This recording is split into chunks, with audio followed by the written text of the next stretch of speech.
Hello everyone. Welcome to the online classes, an initiative from Department of Collegiate and Technical Education, Government of Karnataka. I'm Kirti and I'm a lecturer in Civil Engineering Department in Government Polytechnic, Channasandra, Bengaluru. I will be covering dampness and its prevention, Chapter 4, Unit 2. And in this particular session, I will be discussing an introduction, following topics, the introduction part, causes of dampness, some of the multiple choice questions, and the reference.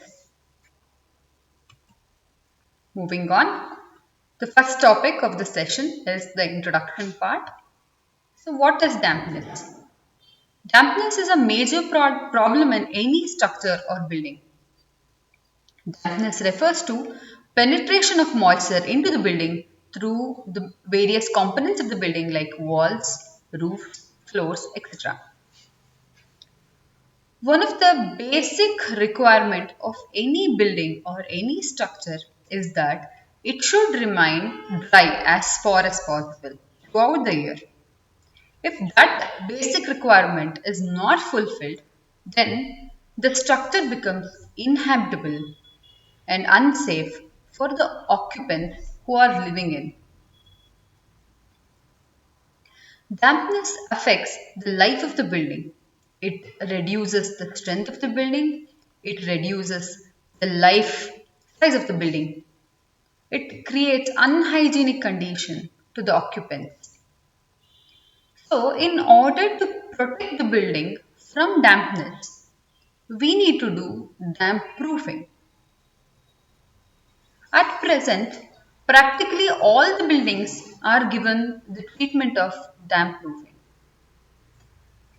So, summarizing the whole slide, dampness is a very big problem. It's a major problem faced by all the structures, civil engineering structures. Basically, we are focusing on buildings, all the civil engineering buildings, and it refers to access and penetration of moisture content into the building through its walls, floors, and roofs, etc. The structure should remain dry as far as possible. It is important to take measures to prevent damage.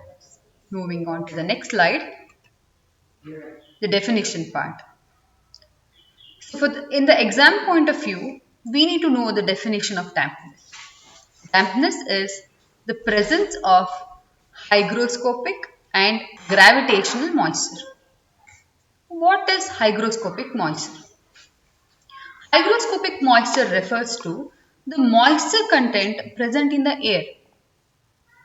What happens is the structural component of the building tries to absorb the moisture from the air inside the building or from the outside the building. So that particular moisture is called as hygroscopic moisture. Sometimes the moisture in the air also tries to deposit on the structural component of the building by itself. That moisture is called as hygroscopic moisture. Another moisture is called as gravitational moisture. Gravitational moisture is the moisture present in the soil on which the building is being constructed. That particular moisture tries to enter inside the building through the basement or the foundation through capillary action. What is capillary action? The soil particle acts like a capillary tube and pushes the water or the moisture content in the soil in the upward direction. So the moisture enters inside the building through the foundations and the basement. So for this, we need to design the building with proper foundation by taking some measures while designing the foundation of the building. So the definition goes like this. Dampness is presence of hygroscopic and gravitational moisture. I hope you've understood the definition part. Okay. So dampness gives rise to unhygienic condition. Apart from reduction of strength, the strength of the building definitely reduces because of the dampness. It also gives rise to unhygienic condition. Like if you can see in the picture, you can see that the dampness has created fading of paint, flaking of plaster, flaking of paint. So it makes the occupants feel that the structure or the building sees very dirty, very unhygienic to live in. So what we can do as a civil engineer, we can prevent this problem by giving damp proofing courses. So what is damp proofing courses? We are providing damp proofing in layers in many structural components like walls, floors and roofs. Okay. So that is the definition part. If this particular damp proofing treatment is given to the roof, then that is called as waterproofing. Okay. To summarize, the definition goes like this. Dampness is presence of hygroscopic and gravitational moisture. Dampness gives rise to unhygienic condition apart from reduction in strength of structural component of building. So, we are providing damp proofing courses to prevent the entry of moisture into the building. So, next, moving on, we have causes of dampness. If you can see the picture in this slide, this picture shows the various causes of dampness. Like, if you can see here, the rain coming on and the water vapor present outside, the running water inside the building, and the building moisture.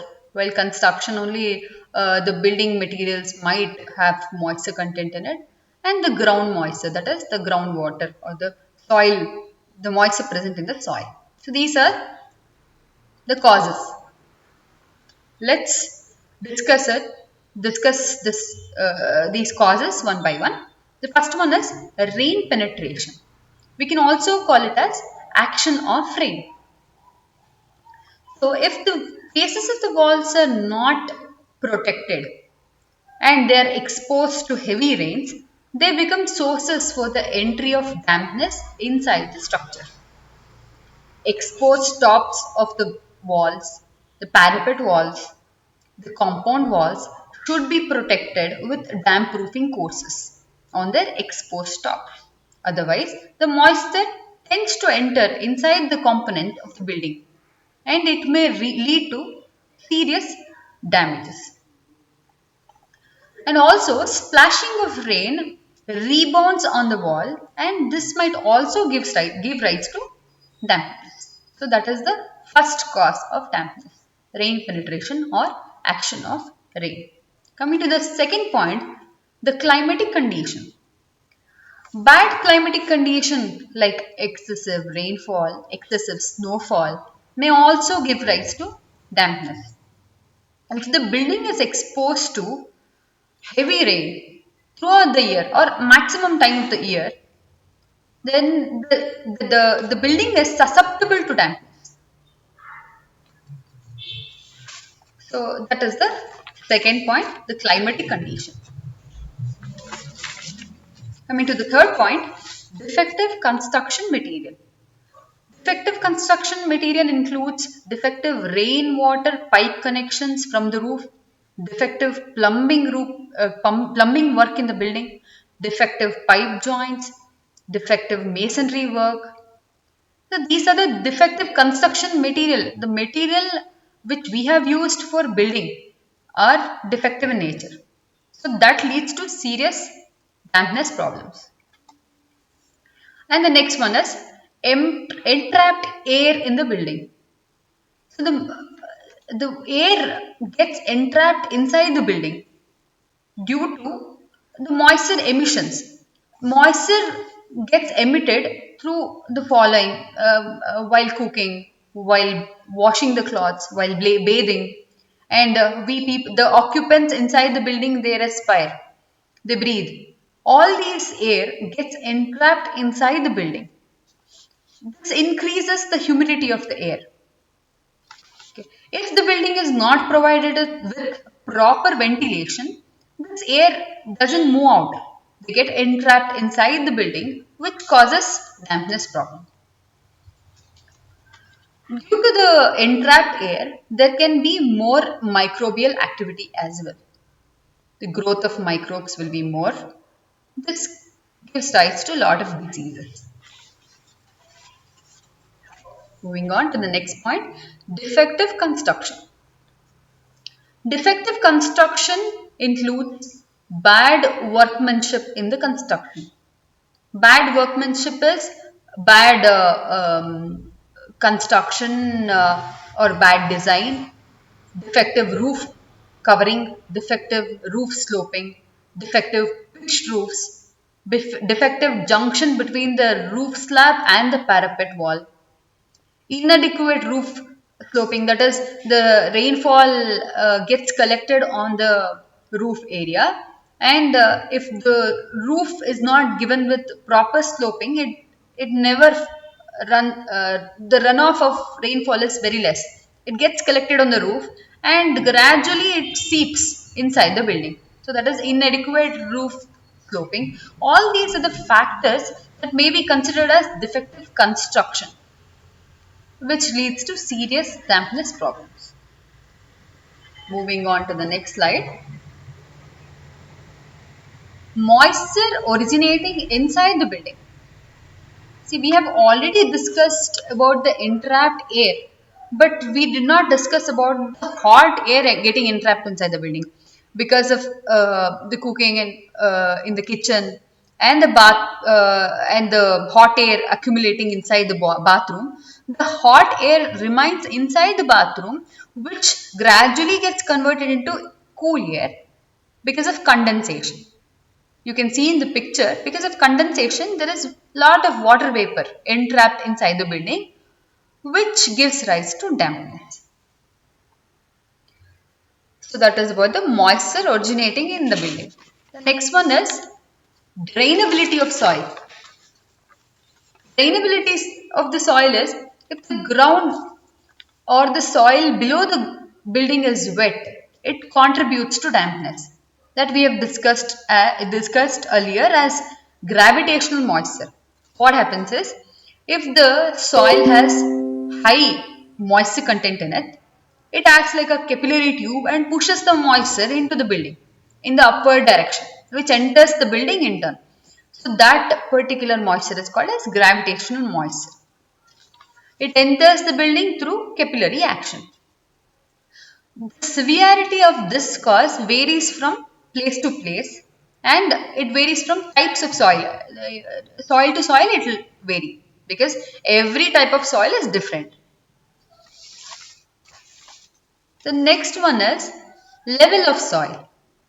Level of site. That is the level of building. Where is the building located? If the building is located near a natural water resource, or what is the groundwater level in that particular site, what is the water table level in that particular site, then this matters a lot. This plays a very vital role. If the groundwater level is very high, then the water is very susceptible to enter inside the building. So this is a very important factor.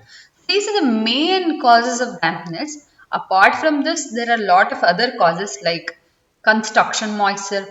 Construction moisture means if a building is new, then the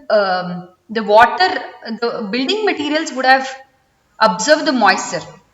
Like a newly constructed building will have the newly cast concrete or new wooden member, which releases water vapor slowly. So a newly constructed building will have more moisture content, which gives rise to dampness in the building. And another cause of dampness could be the orientation of the building. If the building is oriented in such a direction that it is always exposed to rainfall and it is less exposed to sunlight, then the dampness problem will be more. So these are some of the causes. I'll quickly summarize the causes for you. The first cause we discussed as rain penetration or action of rain. Because of the rain splashing, it rebounds and the walls are exposed to more water, and the structural component who will observe the moisture content.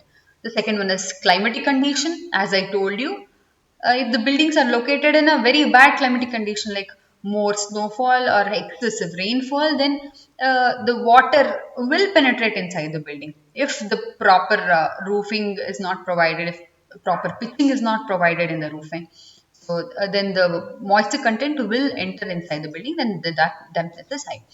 Next is the defective construction material. As we discussed, defective construction material means defective plumbing work, defective pipe connection, pipe joints, defective masonry. This all comes under defective construction material. Next is the entrapped moisture in the building.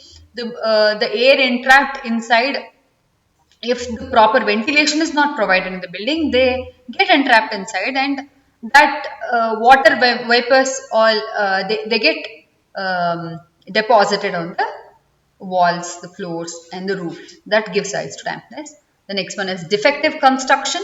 Defective construction is defective joints, wall joints, defective roof slab and parapet wall junction, defective pitched roofing, defective roof covering. These all comes under defective construction. And the next one was moisture originating inside the building. As we discussed, the kitchen or the bathroom is the place where the moisture originates. So those the warm air gets condensed to cool air. The water vapors gets deposited on the walls, roofs, and floors, and that gives rise to dampness. The next one is drainability of the soil. As we discussed, if the soil below the building contains higher amount of water content in it, then the water tries to penetrate inside the building through capillary action, that we can cut it off by giving damp proofing at the plinth level. And the last one we discussed was the level of site. So where the building is located, what is if there is a natural water resource nearby, or what is the groundwater level below, what is the water table level below. So this plays a very vital role or important role. These are the causes, major causes. And we have also discussed some of the causes which do not play very high role in this. Okay, so this completes the topics for this session. Let's discuss some of the multiple choice questions for the same topic we discussed. So the first question is, in order to prevent the entry of damp into a building, the course provided is known as dash course. So can you guess the answer? The answer is damp proofing. D. Answer is D, damp proofing. So we discussed this earlier. To prevent the moisture coming inside the building, we need to do damp proofing in courses, in layers. Okay. So the next question is, second question is, due to dash, the dampness finds its way to the floors from the substructure. So the answer is C, raising of moisture from the ground. As we discussed earlier, if the moisture content or water content is high in the soil on which the building is built, then the water or the moisture content tends to enter inside the building through capillary action. So the answer is C. The next question is, due to dash, the external faces of the wall become the sources of entry of dampness in a structure. Can you guess the answer? Yes, right. The answer is C, action of rain. We have been discussing the same topic. So due to the action of rain, the exposed tops of the walls, parapet, compound walls, the water tends to seep inside the building. Okay, so the answer is C, action of rain. The next question is, dash is the main source causing dampness in badly designed kitchens. Can you please guess the answer? Answer is B, Condensation. So as we discussed earlier, the warm air condenses to cool air. So the condensation gives rise to dampness. The water content or the moisture content in the warm air gets deposited on the inner surface of the walls of the building. That is called as condensation process, which gives rise to dampness. Anyway, so the answer is B, condensation. The next question is, in ordinary residential building, the damp proof course is generally provided at. We have discussed this earlier. The answer is B, plinth level. As we discussed earlier, the water content present in the soil tries to enter the building through foundation or the basement, and to prevent that moisture entering inside the building, we need to cut off the capillary action by providing a damp proof course DPC at the plinth level. So next, last question is, DPC may be, the options are, as you can see, vertical, horizontal, both vertical and horizontal, or none of the above, none of these. So answer is C, both A and B, both vertical and horizontal. See, the damp proof course can be provided to the walls, to the roofs, to the floors. So it can be either vertical or horizontal. So I have included the key answers for the above multiple choice questions. Hope you have all got the right answers. So for the detailed content of this particular topic, please refer the notes, the e-content notes which we have provided. And we have more pictures that has been given for every topic so that it makes you understand even well about the topic. Coming to the next slide, I've mentioned about the references. The topics with what I have covered in the PPT and the e-content notes have been taken from all these books, which I am going to mention now. The building construction textbook from BC Pomnia, Ashok Kumar Jain, Arun Kumar Jain, Firewall Media, 2005 edition. Building construction, PC Varghese, uh, PHI Learning Private Limited, 2009 edition. Building construction textbook from SC Rangawala, Sarotar Publishing House Private Limited, 2009 edition. Building construction and materials, Guru Charan Singh, Jain Book Agency. Building construction by Sushil Kumar, Standard Publisher Distributors Delhi, 2001. Construction Technology by H.S. Vishwanath. Sand Foundry Global Education and Learning, that is a e-learning platform you can refer. And Wikipedia, of course, you get every information from Wikipedia. And www.aboutcivil.org and www.civilengineeringnotes.com. So these are the references. For more detailed content, you can refer all those textbooks and e-learning platforms, whatever I mentioned earlier. So thank you. Thank you for your patience. Thank you for going through the videos, the e-learning content. And this particular content has been developed by the following people. Um, Moderator is Yogananda sir, and the course experts, 3 course experts, and the 7 course developers have developed this particular content. Thank you, one and all. Please rate the video. If you like the video, please rate it and like the video. Thank you so much.